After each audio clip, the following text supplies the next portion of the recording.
So this is the second video in our escalation and complication series, and in the previous video we looked at some crises that arose behind the Iron Curtain in the Eastern Bloc, but now we're looking a lot closer to home for the United States, to a couple of crises that centered around the island nation of Cuba. We are looking at the Bay of Pigs invasion and the Cuban Missile Crisis. And so, as you can see here, Cuba actually sits just off the coast of the United States, under 200 kilometers away. And that's why I've called this presentation Bad Neighbours, because this is right on America's doorstep. And what is going on in Cuba is of great concern to the United States. In 1898, Cuba came under the United States sphere of influence after the Spanish were kicked out. And the United States had a vested interest in Cuba. It wasn't a colony as such, but they set up a trading relationship and more or less exploited Cuba for their different resources. They also set up a naval base at Guantanamo Bay, and you might have heard of Guantanamo Bay before. That's where they currently keep a lot of terror suspects, and it's been on the news a lot over the last decade. And in 1959, Fidel Castro came to power in Cuba after he led a rebellion against the President Batista. Castro's reforms looked suspiciously communist, even though they weren't labelled as such. And obviously America took notice of this, and so when he asked them for financial help in establishing his regime in Cuba, they denied him, and so he turned to the Soviet Union and they signed a trade pact, and soon the USA and Cuba cut off all diplomatic ties. So it's important to remember that Castro actually went to America for assistance first before he went to the Soviet Union, but America turned him away. So the Bay of Pigs invasion is an example of the CIA at work. This was a covert operation in which they took several thousand Cuban exiles, which is people that have left Cuba for political reasons or been expelled from Cuba. They took them, they trained them up, they gave them weapons and money, and the aim was to send them back into Cuba to start a revolution to overthrow Castro. And so this was a plan that was developed under President Eisenhower. But soon his successor, John F. Kennedy, decided to put this plan into action. In April 1961, about 1,300 exiles armed with US weapons landed at the Bahia de Cochinos, I probably pronounced that incorrectly, on the southern coast of Cuba. They were hoping to gain support from the locals and start a revolution, but it failed miserably, and those forces were stopped quite easily by Castro's army.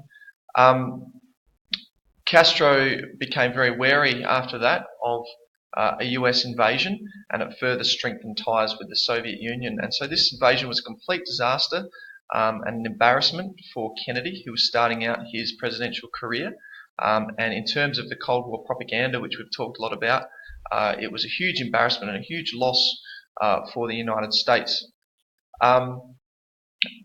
Castro continued to reign in Cuba for 49 years. That's so almost 5 decades until 2008. And during that time, he was a shunned and an outcast neighbour in America's sphere of influence.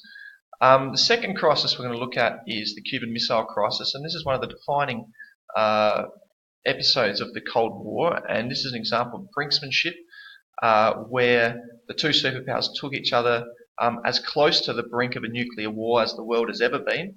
And as you can see in this cartoon, you can see Premier Khrushchev and President Kennedy are struggling to contain this nuclear monster that they've created. And we know a little bit about the nuclear arms race, and this was the closest those superpowers actually came to using those on each other. So to put this into context, in the 1950s and 60s, the Soviet Union was lagging behind in terms of their nuclear development. The United States had developed ICBMs, intercontinental ballistic missiles, which gave them the option of being able to directly strike the Soviet Union from America, but the Soviet Union didn't have that same capacity, and so Premier Khrushchev identified Cuba as a potential launching pad in which they could threaten and intimidate the United States.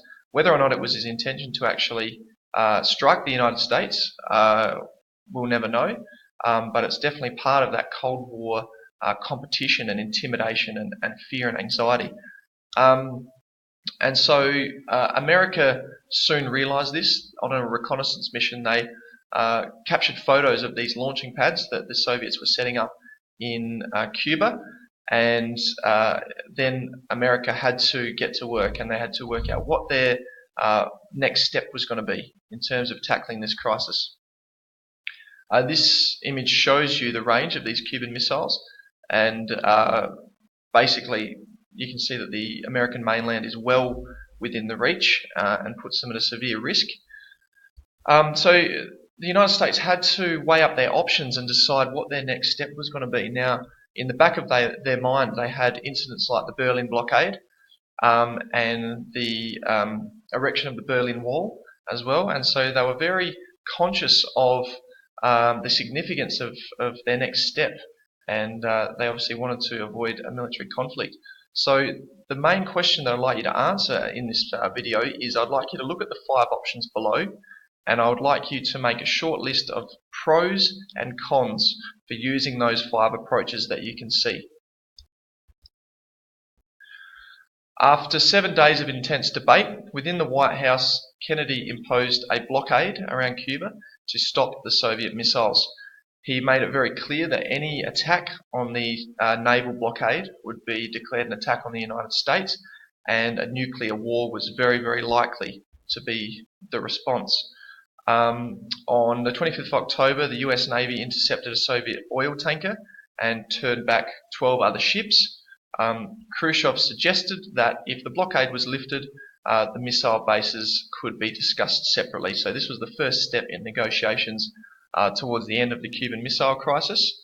Now, at this time, the United States and the Soviet Union did not have direct contact between the White House and the Kremlin, which is the head of government in Moscow. And so often negotiations were very interrupted and delayed.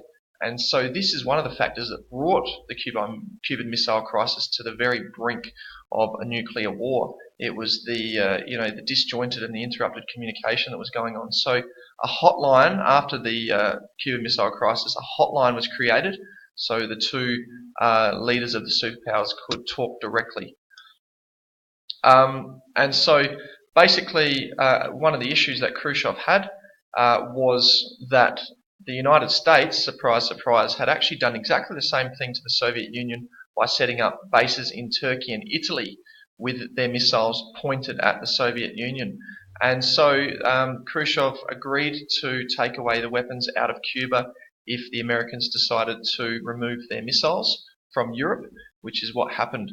So America is not exactly the good guy in this situation. America was actually one step ahead of the Soviet Union by having those missiles positioned ready to go in Europe, and I guess Cuba was the Soviet response to that initially.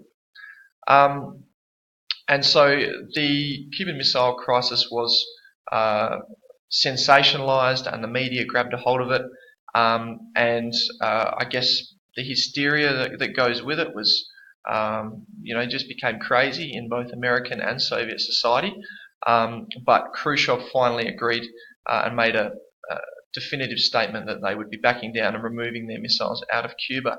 And we've talked a bit about Khrushchev before, and Khrushchev and Kennedy had a relatively good relationship, and Khrushchev was later criticized very heavily and dismissed because I guess because of his nice guy attitude, and so for the Soviets this was seen as a propaganda loss and an embarrassment, and Premier Khrushchev lost a lot of face by backing down to Kennedy, who was 20 years younger than him, and very inexperienced.